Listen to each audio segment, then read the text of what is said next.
Let's go, no? Let's go to rumble. Mga kaigsunan, mga kababayan, magandang araw sa inyong lahat, no? Yung mga Bisaya natong kauban diha, ngayong adlaw ninyong tanan, no? So, istoryahan nato ni, ha? Istoryahan nato ning si Sarah, no? Basta Bisaya, no? Mga parehan ako, no? Mga Bisaya, no? Gikan sa Mindanao. Mao na din ako kabiliban yun, no? Kay labi na kong mga Bisaya. Naibaw ko sa mga siya tawag ini, na mga batasan, no?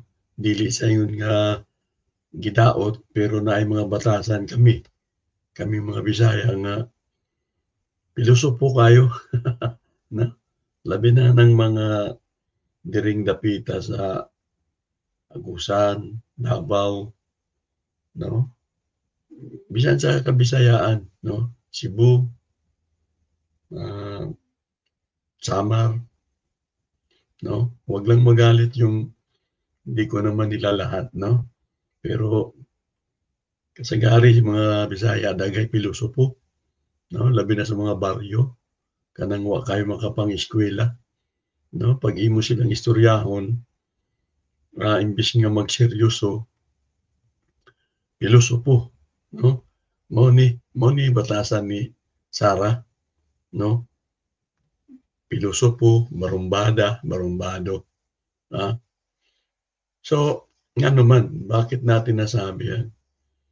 At bakit natin nasabi yung pamagat natin na binigyan na ng partida, di pa ay kinatuwa, ha? So, kung sa boxing pa,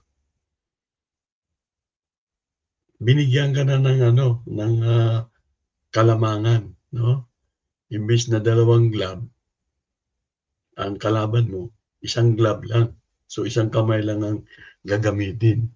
So, dapat malipay na ka. Ikakatuwa mo kasi mas may chance kang manalo. Dahil ang kalaban mo, 1 kamay lang gagamitin, no? So yun ang ibig sabihin yan. Ha? Bakit natin nabanggit yan? Kasi nga, itong panig ni Sarah, no? Kinantyawan pa, no? Kinantyawan pa o nagyabang pa, no?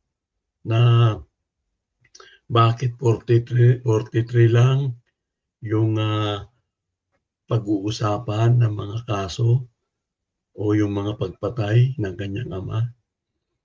Bakit 181 lang yung mga sinabmit na mga ebidensya? Tingnan mo, no?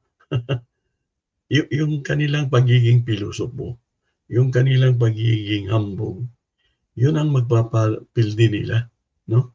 Kung sa Bisaya, yan magpapildi nila. Kung sa Tagalog, yan ang magpapatalo sa kanila. Yung ubod ng yabang, no?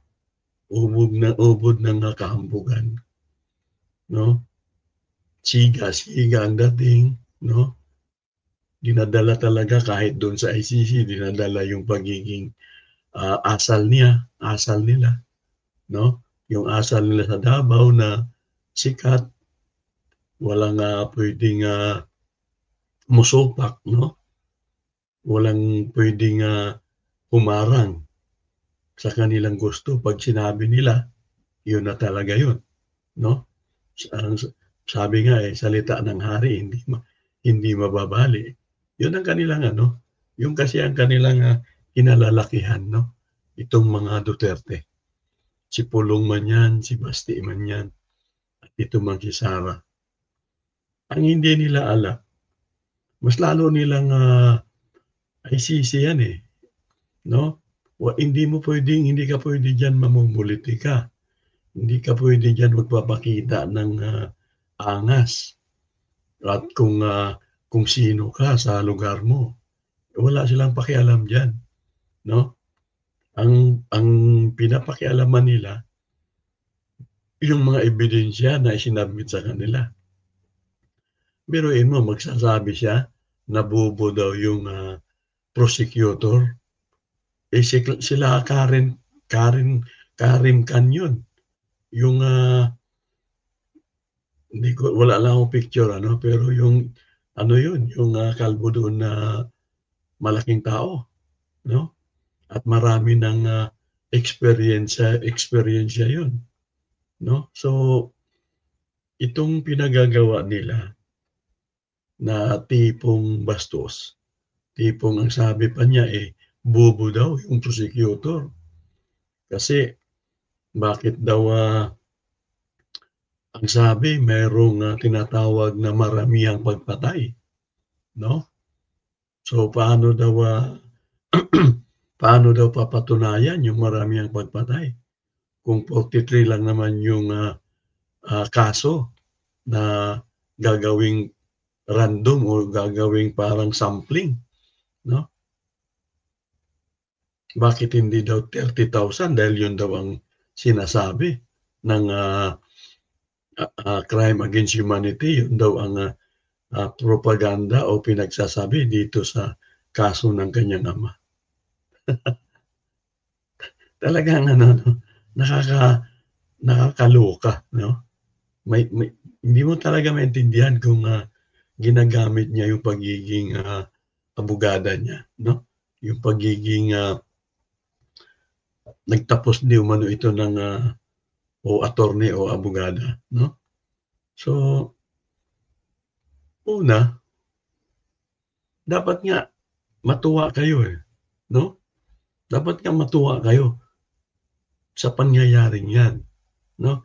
Nabanggit na ni ano, 'yan yung nasa baba si Attorney Conte 'no, yung isa sa mga, ano bang tawag niyan, katuwang doon sa prosecutor. Yung, mga biktima, eh, siya yung parang liaison 'no, liaison officer, yung mga witnesses, mga kung ano man, eh, katuwang siya dun sa prosecutor para madala or masabi dun kung ano yung mga dapat gawin ng mga biktima, ng mga witnesses 'no. So, nabanggit na ni Attorney Conte na, ah, hindi kailangang kung 6,000 ayon sa PNP, pero sabi naman ng mga human rights, eh, 30,000, 20,000 to 30,000 'no. Hindi kailangan yung 30,000 kung tutuusin kasi 'pag ginawa ng prosecutor 'yan, kahit pa sabihin nating 1,000 na lang para matuwa ka, para mapagbigyan yung sinasabi na, eh, dapat marami kayong, ikakaso kasi sabi niyo 30,000. Eh, kahit 1,000 na nga lang, eh, 'no? Kung totohanin ng, prosecutor yung 1,000, baka 2030 na, eh, 2035, eh, hindi pa rin tapos yung kaso na yung ama. Sa dami ng, magtitestigo na ipagpalagay nating 1,000. Kaya kung tutuusin, paborable sa inyo, 'no? Paborable sa inyo.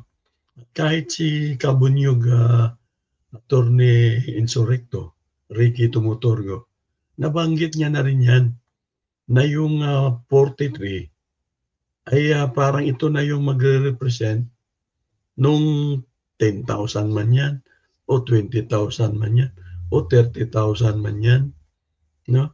Ito na yung kaso ng 43 ang magre-represent na mayroon ngang, tinatawag na pattern ang pagpatay mula dun sa Davao Mayor siya, tapos nung maging presidente siya, may pattern, mayroong tinatawag na parang coordinated, 'no? Yung bang isinasagawa ang krimen na, ah, may command, 'no? Paano ba natin ipapaliwanag 'yan? May pattern, may sinusunod na paraan, 'no? Tulad nung halimbawa, eh, igapos 'yan, itapon 'yan kung saan-saan, i-masking tape, Tapos yung sinasabing may, palagi ang mayroong armas na ilalagay na bilang ebidensya, may laging, shabu na inilalagay bilang ebidensya daw, 'no. So may pattern ng pagpatay, synchronize, 'no, parang sabay-sabay. May nangyari sa ganitong baryo, sa ganitong munisipyo, mayroon din.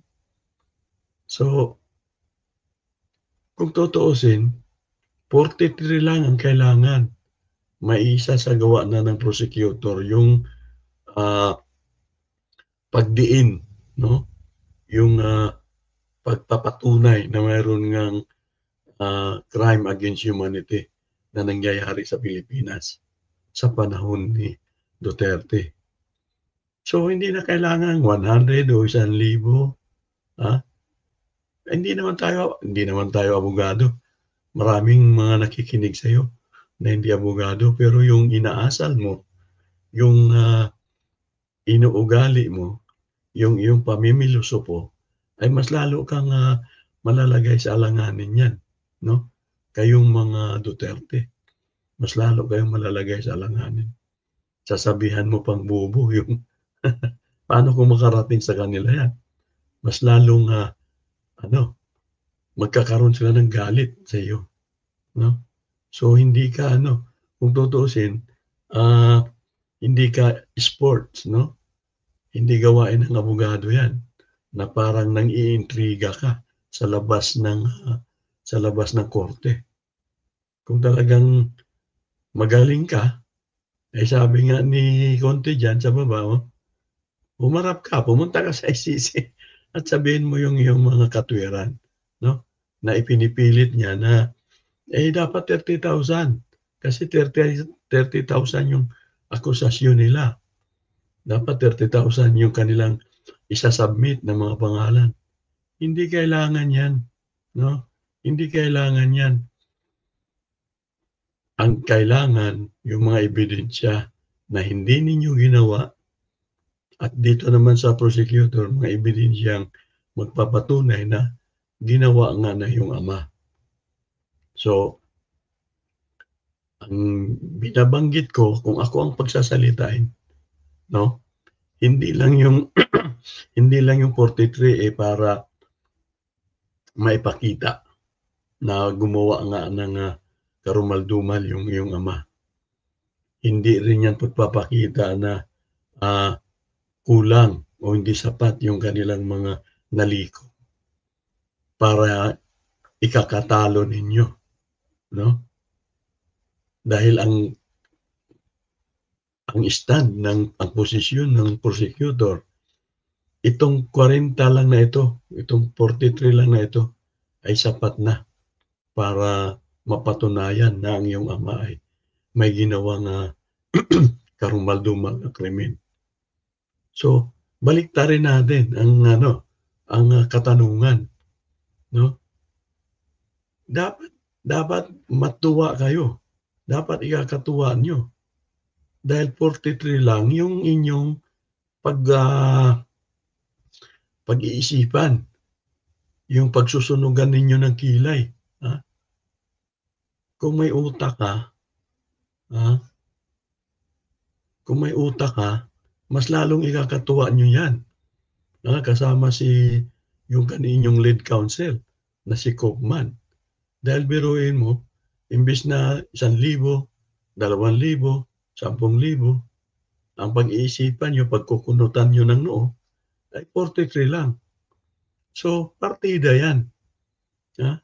Kung may utak ka, partida 'yan na mas madali ninyong, malusutan o mas madali ninyong ikakapanalo dahil tanging 43 lang ang inyong, pag-iisipan at hahanapan ng mga ebidensya, 'no? Kaya mga kaigsunan, mga kababayan, mahina mag-isip itong, si Sarah, 'no? Puro lang talaga siya yabang. Yung style ng kanyang ama, ah, "Achish!" Mga gano'n ano, yung banat ng kanyang ama.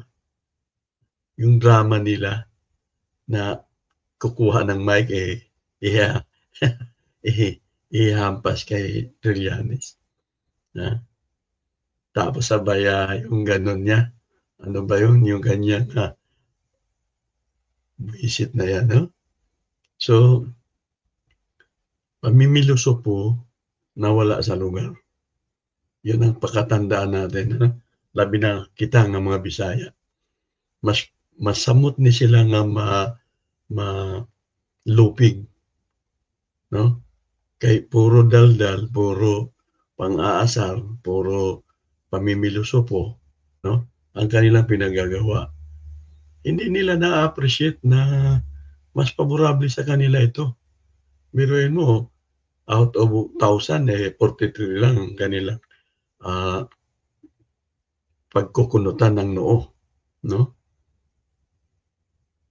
Talagang ano, ibang klase mag-isip 'no.